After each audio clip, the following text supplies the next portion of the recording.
and start the call.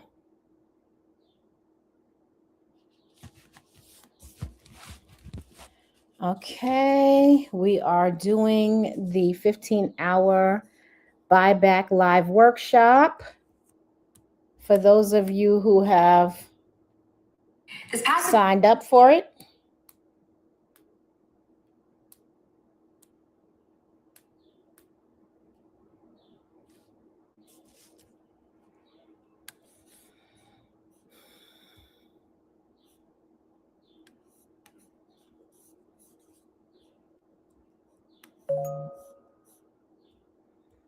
okay, happening now. Free masterclass on building your executive virtual assistant. I'm going to go ahead and get started. All right, so I just got off of Instagram Live where I probably spoke to about 10 people who jumped on to just let them know in the last 10 minutes that we were doing the live masterclass to teach the how to build your own AI agents. And the responses that I got from folks is like, yes, I can definitely use, the ability to write faster, brain dump, brainstorm faster, and that we are doing this masterclass, and especially for entrepreneurs with kids. So let's get started. So I'm Shantae, and this is the 15-hour buyback live workshop. Why is it called 15-hour buyback? It's called 15-hour buyback because I wholeheartedly believe that I have earned at least 15 hours of my life back every week by leaning into the 9 AI agents that I made for myself a year and a half ago. And essentially, I categorize all AI agents into 3 categories, and that is process and protocol agents. Those are ones that help you to build SOPs. So if you don't want to be the center of every single thing that you do in your business, you will most definitely figure out how to blueprint it so that you can hire anyone in any part of this country or this world, and they can recreate it like you. So you can be on a beach somewhere with your kids and your spouse, and they can be delivering to your clients in the same way. That is the purpose of an SOP. There's content agents, and those are mostly that's comms and PR content, that's marketing content, and that's email newsletter content, because those are vastly different in style and form and strategy, length, and how quickly you get to the CTA. Then there are sales agents, landing page, sales page, copywriting, also just small things like Facebook ads. All of that would go under your sales agents. And so those 3 categories is where I created mine, and I'm teaching you to do the same. All right, let's keep going. So who am I? I'm Shantae, a communication strategy expert who's built a multi-million-dollar PR firm over the last 20 years, working with brands like Apple TV, Google, YouTube, Disney, Paramount, NBC, Peacock, Netflix, and more. And I discovered the majesty of AI back in 2023. I suffered a loss. My sister passed away on July 2nd of that year. And it is an understatement to say that I went super internal, because I'm a new mom with a 3-year-old and intense grief. And I really started leaning into just trying to figure out how to explore all the pieces of my mind that feel the creative ideas and things like that that feel too big to actually activate on, because it was just me trying to figure out how to do that while running an agency. And what I realized very quickly was that agents will help you to take any little small idea that's in the different crevices within your mind and bring them to life, at least lay them out on paper and make them feel realistic. How did I get here? I made the leap from a well-paid gig in the music business. I worked at Def Jam Records. I was Kanye, Ludacris, Method Man, Ghostface. I was their product manager from 2002 to 2004, even though I had been at the company for 8 years. And once the dream job started feeling like a beautiful nightmare and my guts started churning at around 7 o'clock on Sunday night, what I call Sunday night anxiety, I was like, you know what? This ain't it. So I knew I had an entrepreneurial itch. I wanted to go out and explore it. And so that's exactly what I did. I went out and I was like, I can do this. So what I'd like to do is just take you through the rest of it. Once we started the agency in 2005, for the first 4 years, we worked a lot of music industry projects and then came to the realization that we needed to be working for money and not promises and pixie dust, which the music business offers a lot of. And so we moved on to film and television in 2010. And then after that, we pivoted into tech in 2016 when Google had an RFP, and then pivoted into politics in 2018, and then pivoted into streaming in 2020. So lots of Apple TV projects and NBC Peacock and Netflix. So streaming is a whole different universe from television. Then we became a multi-million-dollar business in 2016 and growing the business since. Have worked on at least 15 Oscar award-winning films and #1 films, and wanted to really get out there and figure out what else I could be doing to serve my entrepreneurs. So, as we all know on this call, like I always include a page in the document in the masterclass for faith, because it is so critical that I'm not telling you what to do with your business. I'm just telling you what works for me. I find the highs and lows of entrepreneurship impossible to navigate without a strong spiritual foundation, right? Because what all of those highs and lows and reacting to the changes in the marketplace does to an entrepreneur is you're constantly trying to feel steady while the ground underneath you is shifting all the time. And in the beginning, if you're, you may be young, you may not have a whole lot of commitments and people who rely on you. And so you can stomach a little bit of the volatility. But as you get older, start to have a family, have to take care of your parents, raising kids, that volatility will start to really shift your belief, your drive, your passion, your hunger for it, and start to drain you. And what I usually tell people is, because they're quick to put burnout on it, and it's not exactly burnout as much as it is that you are severely discouraged at putting so much in and getting so little out. And so that's not burnout exactly.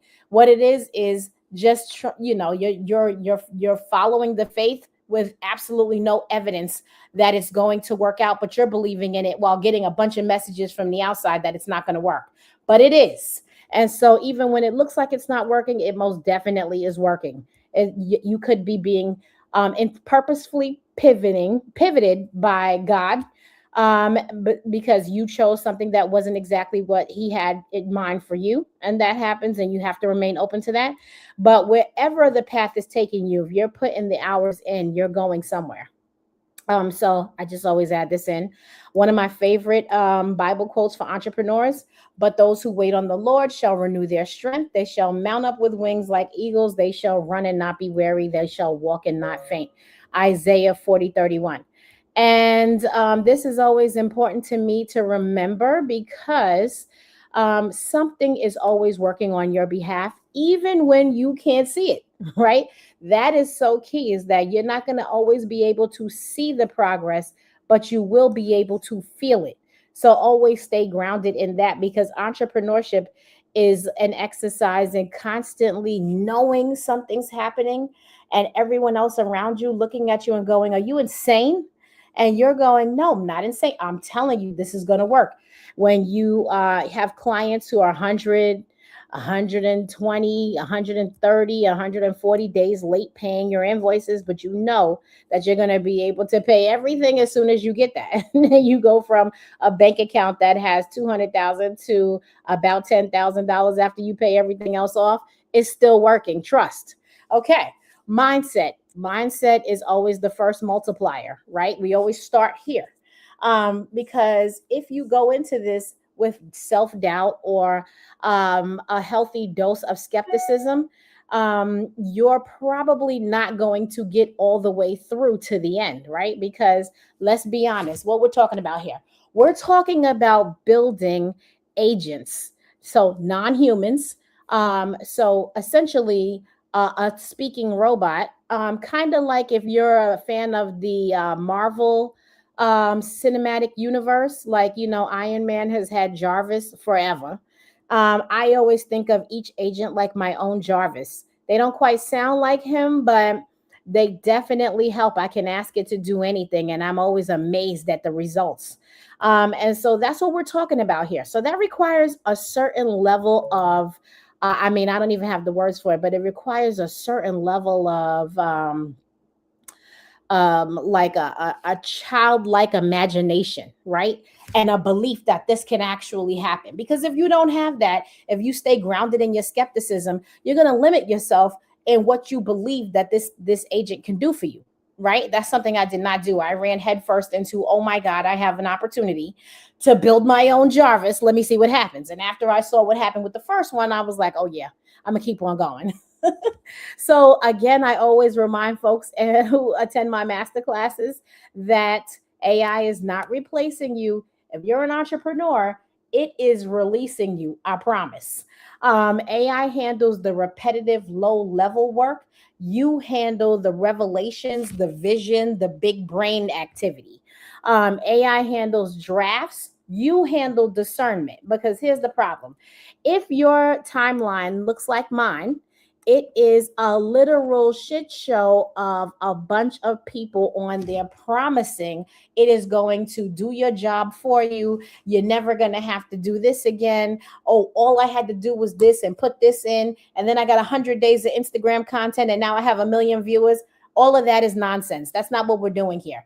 What we're doing here in this masterclass is showing entrepreneurs how to get a one-way ticket off the struggle bus by just actually employing something that can assist you better, not do your job for you, right? You still have to do your job, right? You still have to bring the heart and soul, the expertise, the journey that you brought to the table. You're still you.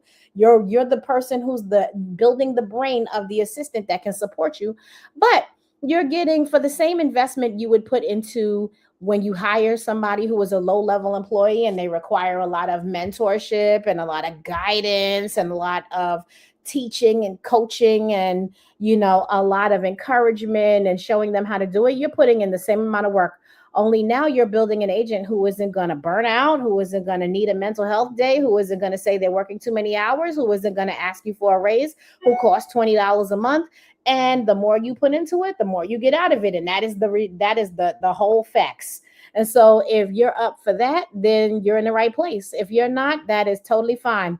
All right. What overwhelms you operationally? So entrepreneurs, we have to answer these questions in order for something to help us. We have to admit where we're struggling, right? Because if we don't admit where we're struggling, then it's just not going to work. So if we are struggling in the key areas, right? Emails. The reason why I have emails first, because that sounds so elementary, is that I'm not talking about responding to emails, although that's important too, right? You can dictate your responses directly into apps like Whisperflow. I don't write anything anymore. I swipe, I do a brain dump of what I want to say and it organizes it. And it's like, is it good to go? Good to go. Then we send it, right? That's not even what I mean when I put emails here. I mean, over the years that you have had your business, you have built up a loyal customer base, an audience, supporters, people who like what you do. They're watching what you do. They tell friends about it. Those people must always be nurtured, right? Even if they're your good friends or former coworkers, the easiest way to nurture your audience is through emails, because that is your owned, OWNED, your owned audience. The audience of people who follow you on Facebook, on Instagram, on YouTube, on LinkedIn, that's not yours. That is a borrowed algorithm, and that audience belongs to Meta, and they're lending them to you for such time as they see fit. And when they decide they're going to make a change, cancel your account, block you from advertising, or whatever it is that they want to do, then your access to your audience can quickly come to a halt, and there's no control you have over it. Those folks that you have their email address, you own them, they're in your customer base, and you can reach out to them whenever you want with no one's permission. That's your owned audience. And that is one key way that these agents can help you to build that relationship. Always present the value you can bring to your audience and your community. And email is the best way to do it because it's passive. You're not bogarting somebody's phone and texting and calling. You're not invading their space. You're just presenting value over email, and they can subscribe, they can unsubscribe, they can keep coming back if they want, and they can tell a friend. Okay, content. That's the other thing that you can really get some value and some relief from, because with content, so every entrepreneur that I know, right? You're good at that thing that you do in your business, a baker, a construction company, a real estate agent, interior decorator, whatever it is that you do, you're good at that thing, right? You started your business because you're good at that thing. What you hadn't counted on, especially if you're Gen X, is that you would then have to become a person who lives on social media just to compete, right? You didn't sign up for that job, but you're damn sure going to play that game, because if you don't, your business will disappear into obscurity while your competitors who are on social all day are claiming the authority that you have, the expertise, the journey that you have, and you're just not there. So you have to play that game. And AI agents can help so much with that piece of it, because this is another new day job that you're signing up for without actually signing up for. And so that's a key area where you can automate things and create systems so that social media doesn't feel so painful, so that you're not overpaying someone who's making big promises and having very little results. And also not feeling like, oh my God, I didn't get on live today. I didn't post today. I didn't do this. I didn't do that. I got to write the captions. I got to get the, like, this is relief. One way ticket off the struggle bus right here. Proposals. If you are a service-based business, I'm only talking to my service-based businesses right now, then you know the struggle of trying to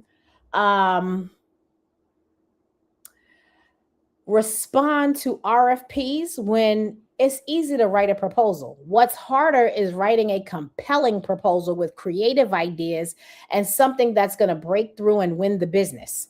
If you participate in RFPs frequently and you compete for business with your ideas, it is very difficult to always have some groundbreaking idea when you are stuck in the middle of managing the team, doing the accounting for the business, being the person who drafts the deal memos, doing all of that writing, doing the busy, messy back end, and then have to get into a creative mindset and think strategically.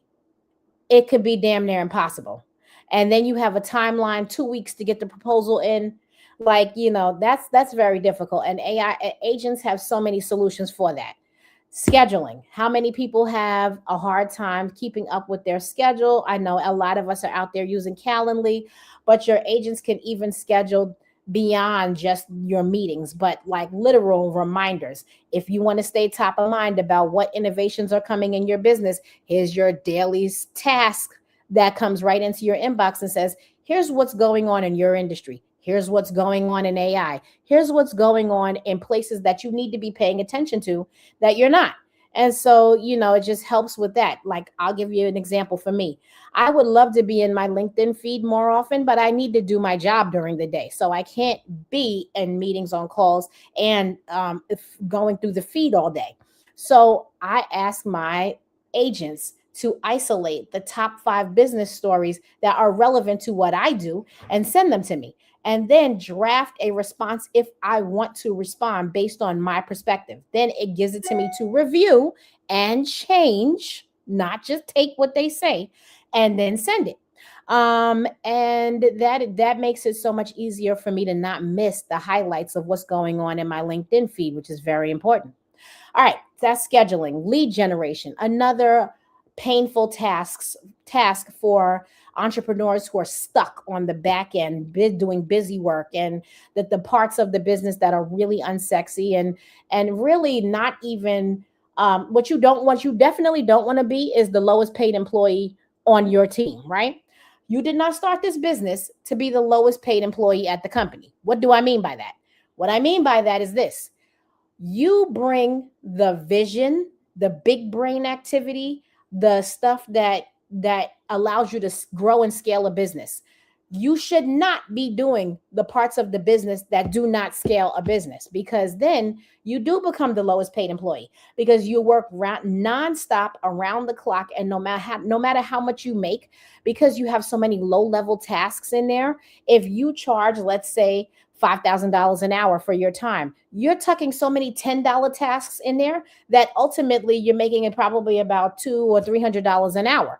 That makes you the lowest paid employee at your company when you break down the numbers and the hours. You don't have time to do that. You have to figure out systems so that you only spend your time on the visionary work, right? The ideas, the big brain work, because that's going to be what keeps the business from not being in the same place this time next year, 2 years from now, 5 years from now, 10 years from now. So, lead gen, what do I mean by that? Lead generation does not have to be painful. It does not have to be cold calling anymore. It can be, but it doesn't have to be you doing it. It can be cold outreach. It doesn't have to be you doing it. You want to definitely set up systems that can create an automatic funnel for your cold traffic and then warming them up once they enter your world. And that is so possible and so scalable with AI, that part right there. And then F is everything else. I mean, a lot of the other stuff that I did not mention: accounting, deal memos and contracts, the legal work, all of those kinds of things your agents can help you with. All it needs is for you to show an example of how you've been doing it, and they can provide updates, suggestions on how to make it better, and so forth. All right. So, why I believe every entrepreneur needs a virtual assistant. Number one, for drafts, first drafts. So you should no longer have to be creating the first draft of anything. And I do mean anything. I mean, if it's text, if it's emails, if it's pitches, if it's proposals, it's a whole difference from going from 0 to 100, then starting at 75 and going from 75 to 100. And that's where you should be living, right? Because you've been doing this so long that if you train your agent correctly on how you did it, they are never going to bring it to you 100%. Never. You're always going to still have to have the final eye, look it over and make your changes. But there's a hell of a big difference between starting with a blank page and bringing that document from 0 to 100, than having a good, strong, juicy foundation that's based on the way that you did it all these years, and you adding the top 10, 20, 25%. Like, to me, that's no different than somebody I would pay who works at any company. And when you hire your team, you think, oh, as soon as I hire for this, it's going to get it off my plate. Negative. If you've been in business for 5 minutes and you've hired people, you know that nobody that you hire is going to bring it to you at 100%. You still have to look it over, make your changes, make suggestions, be encouraging, teach, coach, mentor, and all of that. You're still doing it, only you're doing it for $20 a month. And you're doing it for an agent that is not going to complain that you criticized the work, or that they didn't like the way you said that, or that you asked for that revision at 10 o'clock at night. And so all of that. So I would say first drafting everything, even if it's a letter to the PTA, even if it's something I have to write for the school, create a flyer, my agents are first drafting everything. Brainstorming used to require a whole team. It does not anymore. Once you get your agents together and they know what you like and don't like, brainstorming could be you just putting your son or daughter to bed, or putting your kids to bed, and finally doing what I call the midnight mom strategy, where you finally get the house quiet. You're sitting there with and you have complete silence finally, because everyone's put to bed. And then you get to that's my most creative time of the day. So you get to do real brainstorming with your agents, and they know what your thought patterns are, what your speech patterns are, how you like something, what road you're trying to go down, what targets and goals you have. So they're giving you quality responses back to your brainstorming. It's not like you're throwing something out there and you're getting some nonsense back, because if that's the case, that means you didn't spend enough time training your agent. Organizing, another plus. Dumping a bunch of stuff in there and saying, can you lay this out on this grid and map it out for the next 6 weeks? Give me each grid 1 week at a time. I need to be doing this, and that each day. Make sure that you put the copy in. Make sure you put what date the deal memos due, what date the recap is due. All of that just laid out on a deliverables grid. Okay, who doesn't need that? Refinement. That means I do a raw brain dump all the time, dumping exactly what my thoughts are, which might not be sanitized. They might not be, they might be too wordy, because I am a wordy person. You dump it all in there, and then what? You need it to be refined, because remember, we got to get it to 100. So let's say you do your brain dump and it gets you to 75. Refinement really requires a lot of you in there, but it's much quicker than you having to scratch, make notes, change it. Like, no, not at all. Not at all. Scheduling. I know for sure, if you're one of those entrepreneurs who lives out of a suitcase like myself, you take a call, yeah, I'll be there. You take another call, yeah, I'll be there. Next thing you know, on the day of, you're like, shit, I committed to 3 things today. And you are just like, you're on the go, you're on the move, you're taking calls while you're going through security and all of that. Scheduling no longer has to be painful. It can handle it, and you will be just fine. All right, let's move on. Building the agent. So anybody who's on who wants to build in real time, you can definitely open up your chat GPT and we can go through it as we're live. I've done plenty of live workshops where folks have built it right there in my face. But if you want to just take notes or, screen record or whatever, you can do that and then just take the notes of what I'm saying down. All right. Asking yourself first, what is the assistant's role? Now here in this session, we're only building the executive virtual assistant. Do I have other agents that I build? Absolutely. There's actually eight $1 courses that are coming. It's called the 15-hour buyback, and it is the 8 core agents that every business needs to relieve themselves from the busy back end. You create your agent based on the copy that I give you, and then you have your category of process agents, of content agents, and sales agents. And those 8 are installed, and then you're good to go. So here we're only dealing with the virtual assistant, which is a process agent technically, because this person deals with your day-to-day, how the sausage is made, and how to best support you on that. So first you have to decide your assistant's role. Ask yourself, what repetitive tasks drain me? What takes me too long to do? What do I procrastinate on?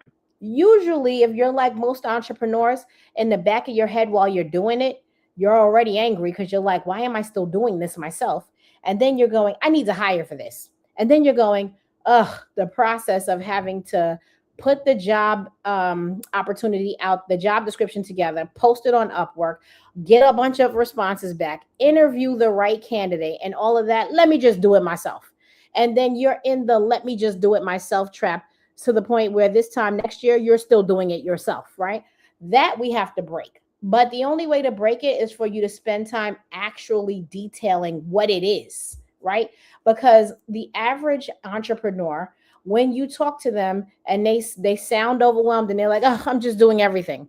Then you ask them to list something, what happens? They don't have anything to say, because all of it is all jumbled up and mashed together. Like when you were a kid and you had Play-Doh and you mashed together like 10 colors. And then after a while, you couldn't even extract certain colors because they all kind of mashed in together. That's what your mind is like. That's why your nervous system is on fire, because you have literally mashed together all of these different tasks where trying to pull them apart feels like surgery because you've been doing it by yourself for so long. So actually having a sit down with yourself where you say, what is it that drains me? What is it that I have to stop doing in my business, but it must be done correctly? Now, here's the first mistake people make. You cannot ask your AI what are the tasks you need your agent to do. It cannot respond to you with that because it has not walked a mile in your shoes. It has not done what you do. It does not have your superpowers. It does not have those things that you have to yourself, right? It can only reflect what you tell it. So you have to start with a list of the things that bring you pain. All right, what do I procrastinate on? Now, examples. Go to make an email drafter, make a proposal writer, a client onboarding assistant, a social caption creator, a script writer, all those things, right? Because what we're doing right now is a virtual assistant. So technically, they could possibly have a little bit of all those people in there with an emphasis on daily tasks and schedules. But we have to start by deciding what their focus is, because they're not going to be able to create their own focus, and they shouldn't. That should be your job, because you want them to super serve you, and they cannot do that if you have not told them what you need. Anything you still find yourself doing after you trained your agent to do it, you didn't train them good enough. You need to go back and do it again. And the good part is you can train to pieces every single day. You can train and train and train and train and go back in and train some more, and it will give you what you need. All right. Step number 2, opening your Chat GPT. Right now, this session is about Chat GPT. We do have a Claude version coming. I'm going to introduce that in the next couple of weeks as well. So right now, we're just going to start with Chat GPT. But how I do it is I have an agent that I've built in Chat GPT, and then I build the same agent in Claude. And only because I'm so committed to it, whenever I ask a question, I ask Chat GPT and Claude at the same time. I compare my answers, and I go with whoever's on the right, vein of thought. If you don't see the word create, it probably just means that you need a paid Chat GPT account, and I am not making a cent off of that. I'm just telling you what you need in order to get to where you need to be. And then we build, we don't complain. We're not bringing any of that skepticism and doubt to this, because we don't have time to be fighting that while we're trying to create an agent that helps us. All right. So this is my starter prompt, right? I want to build a world-class AI executive assistant for my company, fill in the blank. This assistant should function as a hybrid executive assistant and an operations manager. He must manage launches, content workflows, email sequences, calendar priorities, and trend intelligence. He should anticipate tech and digital shifts, think like an MBA strategist, and embody the qualities of top executive assistants who support billionaires. I need your help building a world-class, intuitive, brilliant, nurturing, forward-thinking digital assistant who can manage my day-to-day to-do list and help me manage this business. Please tell me what clarifying questions I need to answer so you can help me build the assistant agent of my dreams. Why this is important, right? This is just a starter prompt, and it is totally flexible. You put in it what you need from your business. This is how I started mine. And I will say, refine, refine, refine. But just understand that the most important sentence in this entire prompt is, please tell me what clarifying questions I need to answer so you can help me build the assistant of my dreams. You have to make sure that you keep telling it, don't decide on yourself, talk to me about it. Don't make your own stuff up, because it will make stuff up, right? It's artificial intelligence, not real intelligence. It will make shit up. And so what you say is, don't decide for yourself. Ask me again. Keep asking me until we get it right. So that's going to be the starter prompt that we start with, right? Then once you put that in, what you're going to get back is a list of questions from ChatGPT. It's going to ask you all of these questions because it's trying to figure out what it needs to know in order to start building. It wants to do a good job, but again, this is artificial intelligence, not real intelligence. So they're working from a limitation. And if you've ever tried AI for 1 minute, then you know that it's smart, but it's not smarter than you, because it will come up with some nonsense just to be able to have an answer. You still have to be in it. All right, the core purpose and mission. So what is the main mission of this assistant? The main mission of your assistant is the response to the question that we asked ourselves back here. This is the answer. Decide your assistant's role, come forward, core purpose and mission. So, help you stay on top of your to do list, support client and funnel movement, prep for speaking engagements, optimize digital products. This is based on your experience, what you do in your business, and what you need. Should the assistant behave more like an executive assistant, an ops manager, a creative strategist, or a hybrid? The answer to that question is 100% going to depend on your business and what you do and what you need.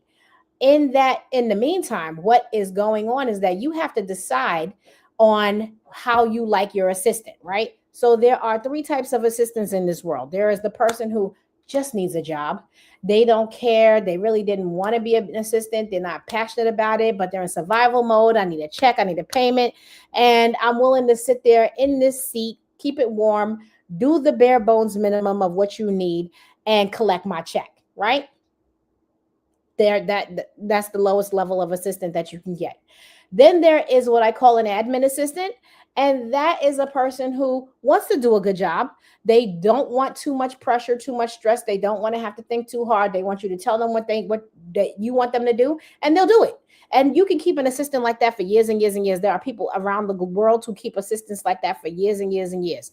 The thing is that going to serve you? If that's the kind of assistant that you like, no problem. The one that doesn't challenge you, that doesn't think for you, that doesn't take any initiative, that is not procreate, that does not take initiative on the things that you ask them to do, and does not actually bring new ideas. Proactive. That's the word I was looking for. Proactive. They're not proactive. All right. They're not going to bring new ideas. And that is okay if they don't, if that's what you want. Then there's the third, and that is an executive assistant. And I'm gonna just turn this fan real quick. An executive assistant is an assistant that does not necessarily want your job, but they want to create the most amount of value for you, right? They want to be the kind of assistant that you cannot live without. They want to make your job better. They want to bring innovation to it. They want to think for themselves. They want to take things off of your plate. They're passionate about making change in your business. They're passionate about how the sausage is made. They are passionate about making a difference and actually making their presence felt in the company. And that is important. So, when you have an executive assistant, they usually operate like a hybrid between an assistant and an ops manager, because they want to get into the operations of the business, how to make this better. You cannot understand a system if you do not get into the nitty gritty of how it is created. That is an executive assistant. You usually, anytime I'm hiring for an assistant role, I want somebody who operates like a hybrid, an executive assistant plus a little bit of an operations manager, general manager, operating officer, because I need them to be personally invested. That's it. All right. Task management and workflow. What are the top 10 recurring tasks or workflows this assistant should manage for you? Do you want them involved and speaking to them daily, weekly, or monthly? Do you want them following up with you daily, weekly, or monthly, right? What's your workflow? I would say this: the more you talk to your agent, the more they can help you. If you only want to talk to it weekly or monthly, the likelihood that you'll feel the difference it can make is low. You need to be talking to it every single day. It needs to be a part of your daily workflow and what you have going on. Should it be able to track deadlines, summarize meetings, proactively flag missed tasks or opportunities, set up and prioritize your calendar for focus and availability? Like, what are we doing here? Is the assistant actually just working on following up with you for deadlines? Are they a part of every meeting, summarizing it? Are they summarizing it and making recommendations for the things that came out of the meeting that are on your to-do list? Are they proactively flagging missed opportunities? Are they setting up and prioritizing your calendar based on how your calls went for the week? Like, literally, you have to decide what kind of task the assistant is going to be doing. All right, personality and voice. How would you describe the tone and personality of your ideal assistant? Calm and analytical, sassy and confident. You can even pick snarky and sarcastic. I mean, you can literally do anything. Some people like abuse. I don't understand it. I had an agent that was rude. I was like, what's up with the rude tone? But I will say this, the rude tone on that particular agent, it was the standard version of one of the, well, not semi-standard.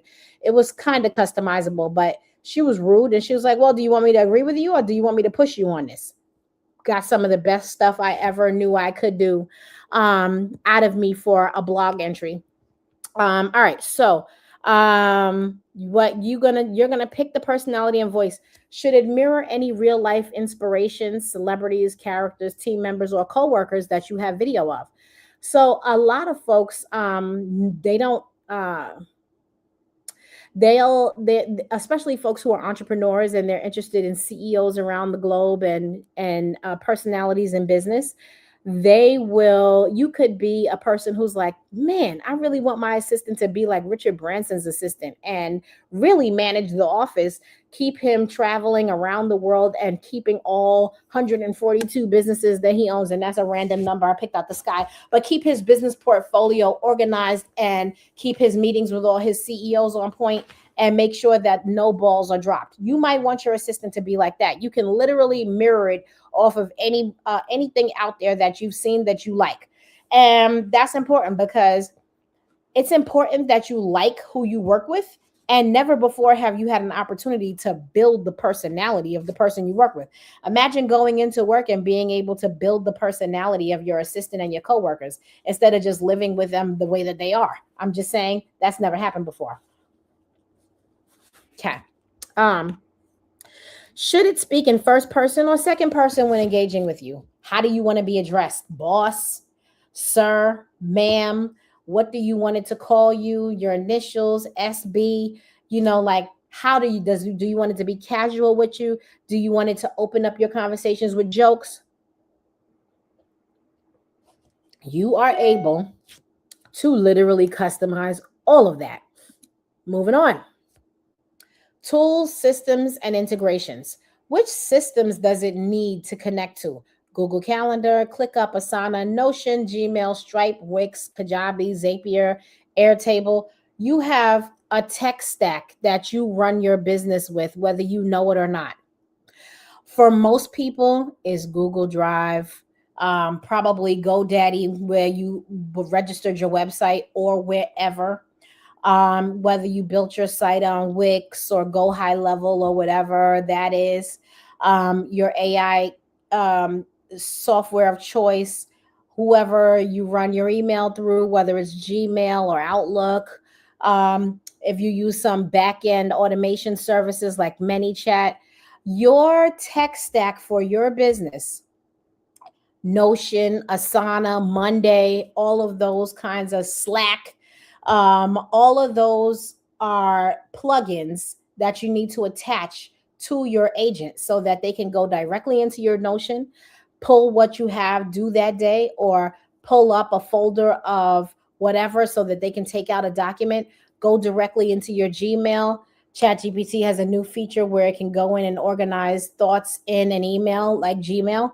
And Google Calendar, Zapier. My tech stack is getting longer by the second, but I know that for all of us, we all have things that are on our tech stack that we need to plug into the back end of the agent so that you don't have to go to the app to get the file, to download it, to then send it back.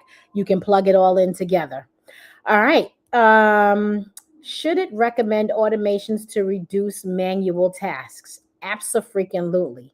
Every single time you do anything, and I mean down to dinner, you should be asking your assistant how you can automate this task so that you don't have to start from scratch every single time.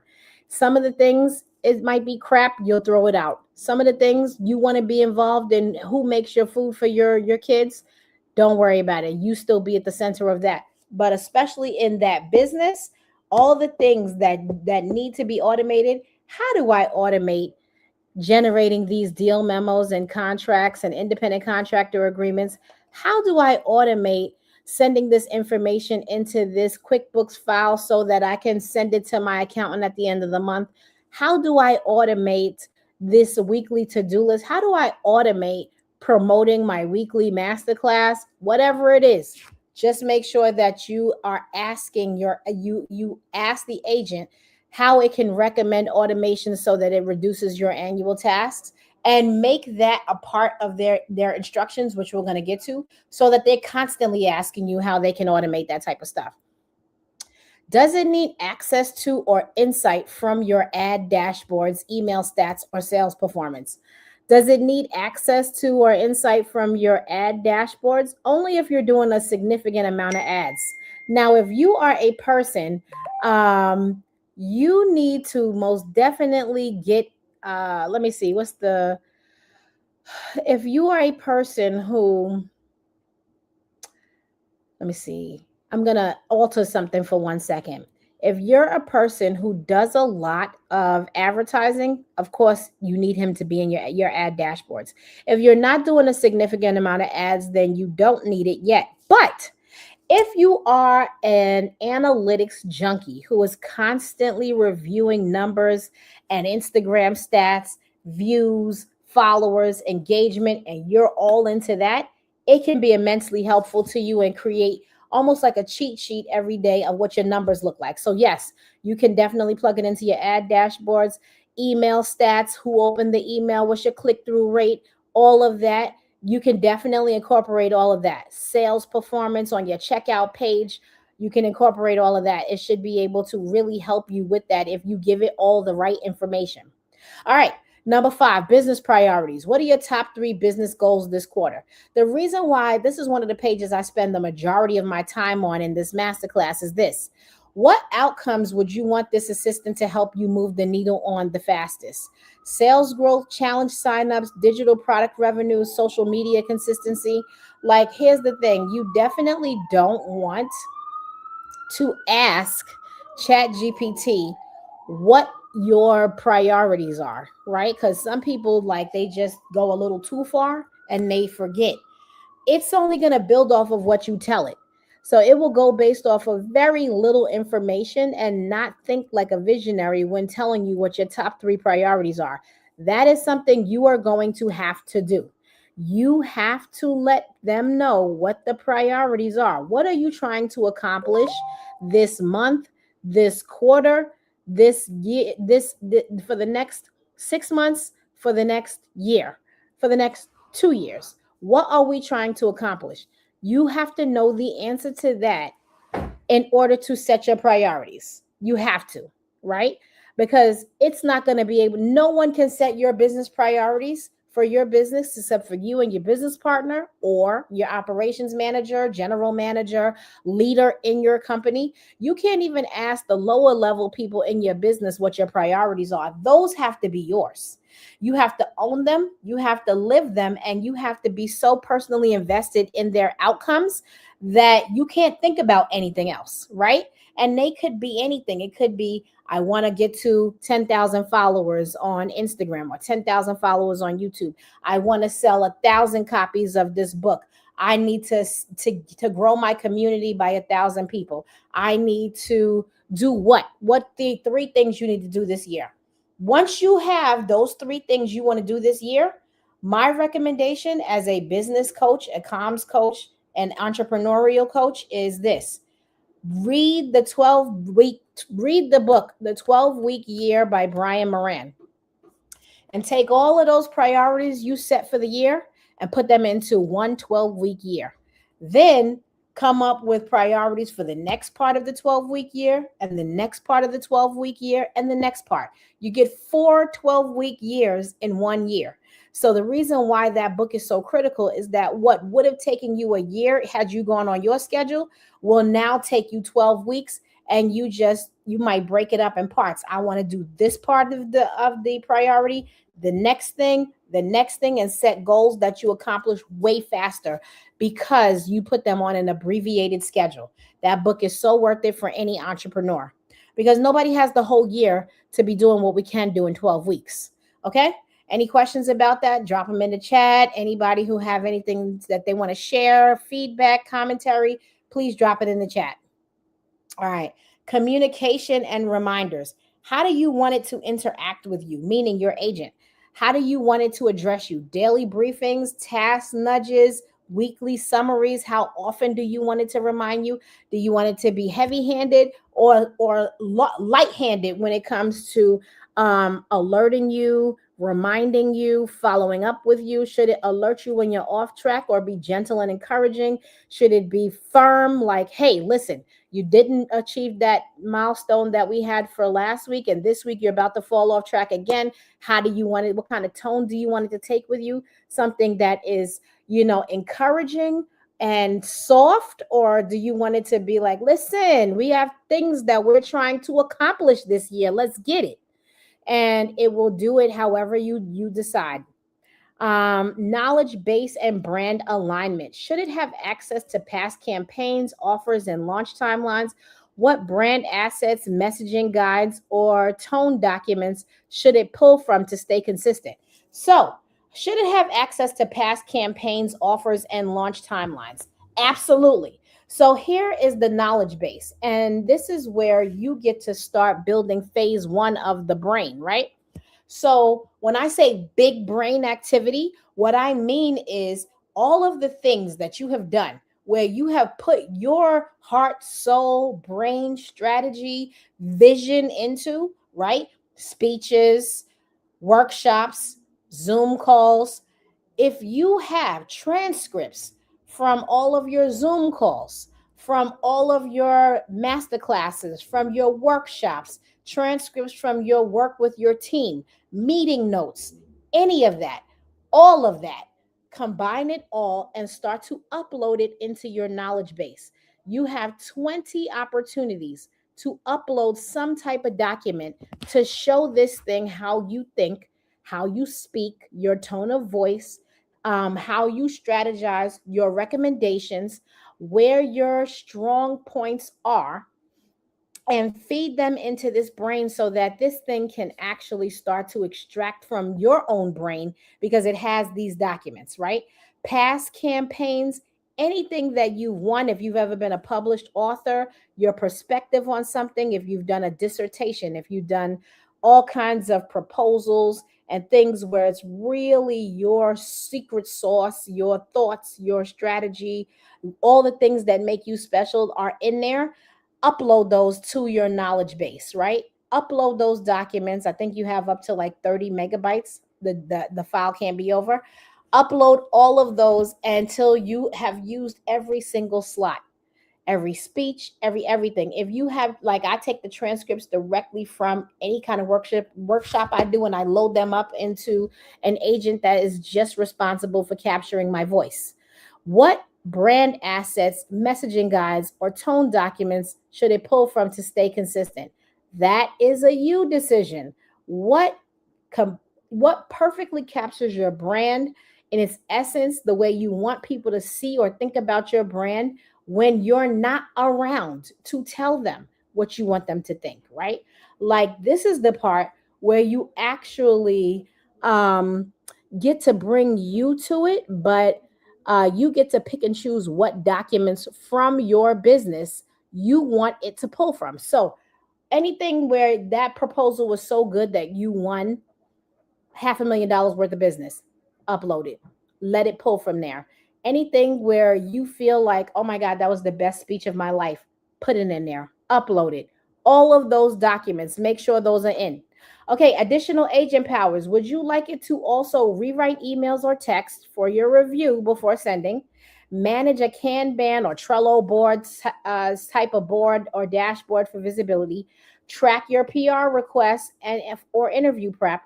Auto draft social content or newsletters using your voice. So these are the additional things on top, right? So you said exactly what you wanted to focus on and what the mission is and all the things around it that you have customized. Now, on top of that, do you want, like, let's set up some weekly tasks that it can do. Auto draft social content and newsletters in my voice. And that could be a weekly newsletter, a monthly newsletter, tracking your PR requests, and make sure that it goes and it searches the web for certain keywords and mentions of current projects that you're working on, managing your Trello board and what goes off and on, and what reading the input from your clients, customers, and other people who are posting. All of those additional powers are also what is going to be the difference between you and your competitors, and who gets the most out of their AI agent. Okay? Writing the description. Okay, now we have done all of this back end work to figure out how to make this agent as smart as possible, right? And so, and as much of an expert on you and your style as possible. Now is where we write the description. Now, why are we writing the description now? The reason why we're writing the description now is because when you tell something, okay, so like if somebody said, what is the description of yourself? Whatever I put in that description, that's me. That's so closely tied into my identity, and I know who I am, that the description is going to perfectly encompass who I am, how I think, and what my purpose is. The description is where the GPT itself labels itself with the description. So when you go to the page, you're going to see the photo that you pick for your GPT, the name, and the description. The description has to tell it. When the GPT reads the description for itself, it has to say, this is who I am. This is what I do. This is the purpose I was created to fill. That's why the description is so important. You only get like 350 characters or maybe 300 characters. So you have to be wise about what you put into the description. Be crystal clear. Refine it. And once you actually do a brain dump of what you wanted to think, then you can ask it to help you refine. But the initial version of it has to come from you, right? It's the executive virtual assistant for XYZ company and helping to lead this company into the future and serve clients from all over the world. Whatever your mission, your company mission is, the description and how this agent affects the company mission is critical. Have to get this part right. Okay. All right. Now we're writing the strong instructions. This is the other part of the brain. So you already did the documents. You uploaded your 20 documents or whatever kind of videos or whatever it is that you could put into the knowledge base. Now, this is the other part of the brain. This is the instructions. This is the part where you tell it, what tone should I use? Who do I serve? What must it never do? What should it prioritize? For example, now you're asking yourself this so that you can put this all into the instructions. My agent knows that who we serve here at SB Enterprises is entrepreneurs all over the world. That's our people. That's who we serve. That's why the SB Enterprises brand of coaching exists, to help entrepreneurs. So I ask myself these questions so that I can put it into the prompt. Act as a highly skilled executive assistant for a communication strategy company. Always prioritize clarity, persuasion, and professionalism. Ask me questions before generating the final draft. What kind of instructions should I have here? So you're building out the instructions. The first part of the instructions is going to be the roles and responsibilities, because he has to know, what am I doing every day? I am building a new executive virtual assistant GPT agent, and I need to be crystal clear about the core responsibilities he will handle for my business. Whatever, fill in the blank, as a whatever in whatever industry you do. I need your help in being as thorough and detailed as possible in listing the core responsibilities of an executive virtual assistant in the communications industry. Do you understand the mission? Always ask if they understand the mission, because if they are confused and go left and go far down a road that's not helpful to you, you're losing time, which is more valuable than money, way more valuable than money. No one can ever pay you for your time because you cannot get it back. And you just don't have time to be getting a bunch of wackadoo, cuckoo kind of feedback. And then you're like, what is this? This isn't even for my industry. Did you mean that? I'll say in a second, did you mean to send this to me? Because this ain't the conversation I'm having with you whenever it goes left. So you can take this prompt and start on your roles and responsibilities. All right, roles and mission. Jaden, that's the name of my executive virtual assistant, is your day to day operator, strategic planner, content manager, launch architect, and cultural trend spotter. He's a digital right hand, part chief of staff, part Swiss Army knife, whose entire job is to anticipate what I need and execute before I even ask. So I've already programmed into Jaden through his roles and responsibilities that he has to think proactively. That even if I don't ask, I want him to be thinking about it. And then when I prompt and I ask for something, he's giving me more than I even asked for, because this is not a human being. It is not going to pick up and say to you, oh, remember you had that thing. You still have to prompt it. What was that thing I was supposed to do today? What was the things that I need to get done this week? And then it will give you back something, but it still needs for you to initiate the communication. He's the hybrid of an executive assistant and an operations manager, but without the drama, delay, or salary negotiation. Core responsibilities: manage daily, weekly task flows, maintaining the business calendar, prep for meetings, launches, and lives, track email sequences, content output, and masterclass logistics. Keep you focused, accountable, and never overwhelmed. Stay on top of relevant media and coaching trends that affect your strategy. Handle scheduling, check-ins, and content production timelines. Just doing all personality and communication style, voice and tone, friendly, confident, and professional with a stylish, slightly witty twist. How do you want them to speak? Do you want them to have an accent of sorts? Do you want them to use slang? Do you want them to sound like they are drowning in pop culture? Do you want somebody who is kind of laid back and chill? Anything you want, you can customize it, because you're going to be speaking to this person a lot, right? This virtual person. So you want it to speak to you in a way that you can appreciate. And don't think that don't be put off by the amount of time that has to go in to building this voice and personality and communication style, because once you build it, then you're just refining. But it may take 3 or 4 hours for you to build it initially. That's okay, because you're getting what you need. The value for you is on the back end. All right. Step 5, creating your conversation starters. So once you put in all of that stuff about the instructions, the roles and mission, core response, all of this is going to be in the instructions that you put in, right? You're going to have your roles and responsibilities section. You're going to have your detailed list of what you wanted to do weekly, daily, weekly, monthly, and then the personality and communication style. And there'll be certain things that you can rule out as well. Never use the word brilliance in any communication with me or that you write for me, because I think brilliance is so overused and abused by all these AI agents that are out there. I'm like, don't use it for me. Don't use the word we'll see another word that I have. Don't use luxury. I don't want to see that in anything that I have. I want you to always be extracting from the words that I give you, that I use. So conversation starters, what are those? So every time you set up a GPT, you get 15 to 20 conversation starters. I think it's just short of 20. That is one line where it asks a question of what you might need, even if you don't need it now. One day you might say, hey, can you build a new strategy for that new digital product launch that I have? I need a sales page for it.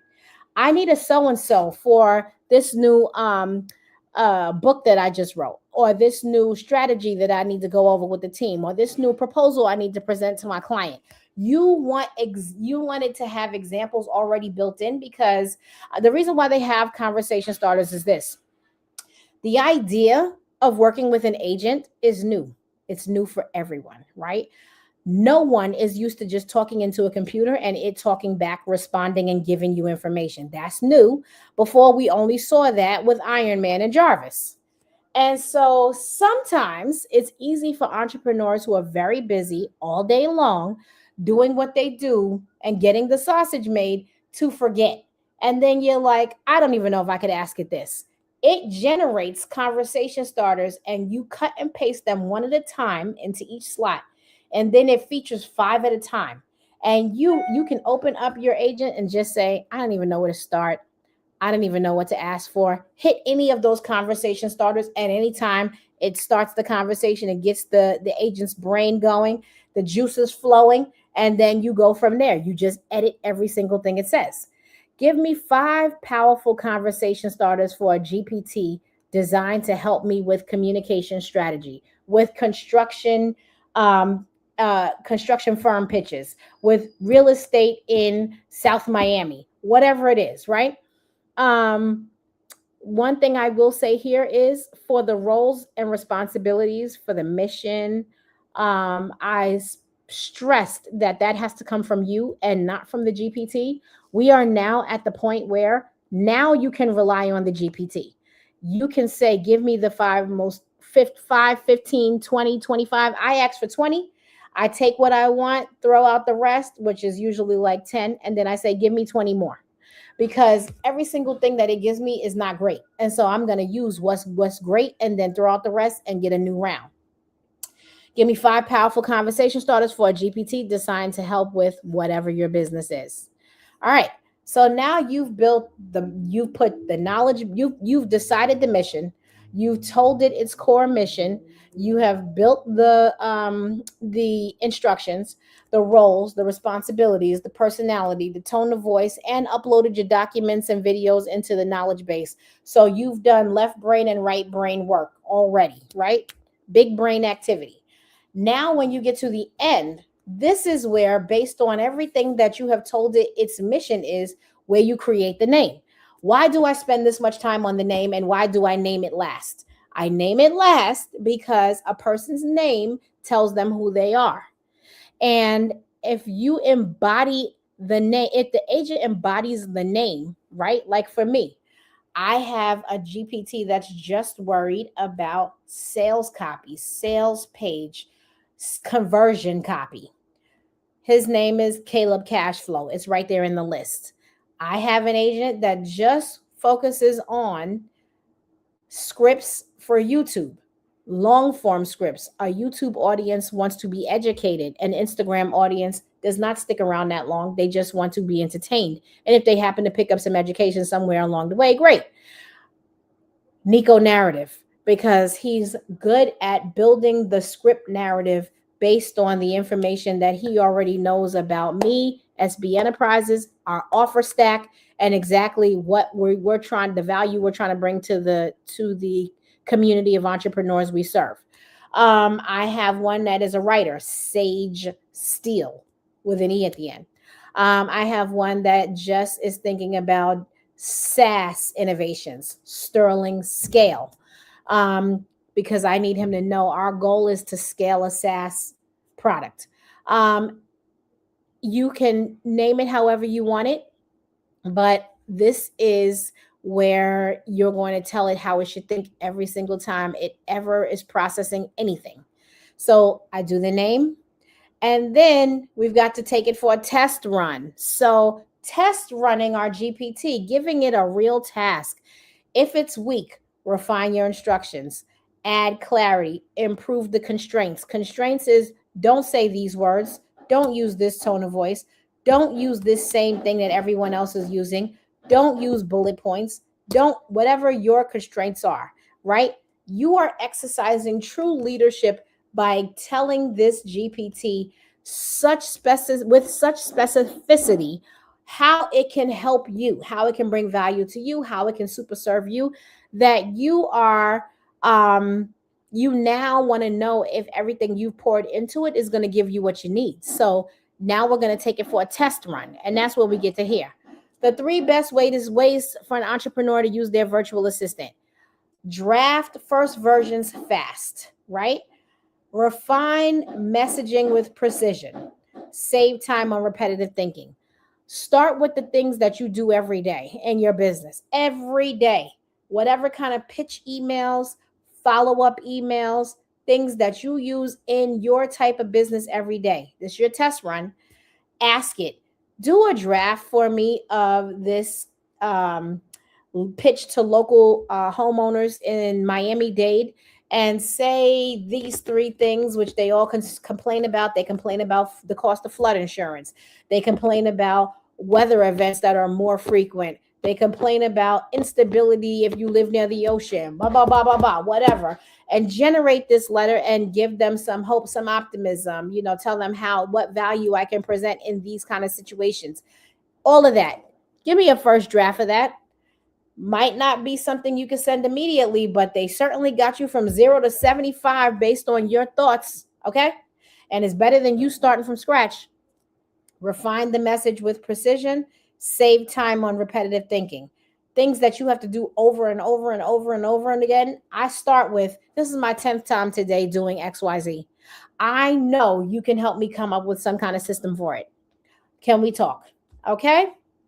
And finally, this is a prompt to get your executive assistant activated, because we did all of this work. Now we want to activate our guy. So hi, I need Jaden activated and ready to win the week. We've already put him in a certain mind frame.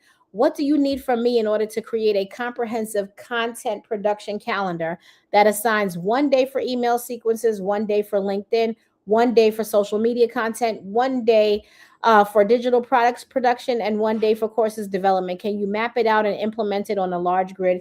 Help me streamline my weekly tasks and identify 3 things I should automate immediately. Please let me know what you need from me. We're getting those juices going. All right. So on this note right here, you guys can go ahead and cut and paste or screenshot this prompt. Get your assistant going, right? And definitely don't be afraid to drop feedback on how the agent is working for you that you built based on these recommendations. And like I said, I have the 15-hour buyback course coming. It is 8 agents for $1 each. So $8 in total. That will be being released on the 15th of this month. And what I need is for you guys to, if you want to sign up for the wait list, you can definitely scan this QR code right here to get on the wait list. So you'll be one of the first people to know about it. You will see information about it coming on my Instagram and on my LinkedIn page. And I mean, that's it. If there's no questions, then I'm going to sign off because I have to go pick up my son. That's what I do with the 15 hours that I have gotten back of my time. I go on trips to the school. I chaperone trips. Yesterday, we were at the Queen Zoo all day. And then I came home, went to a Pilates class real quick, and then came home and got started on dinner. But these are the things that you do with the time that you get back from using your agent. And I am looking forward to hearing how your agents work for you. And I appreciate everyone who joined today and is enjoying learning how to do their agents. Send me any feedback on the Instagram page, the YouTube page, the LinkedIn page, and I will see you guys soon. Thank you.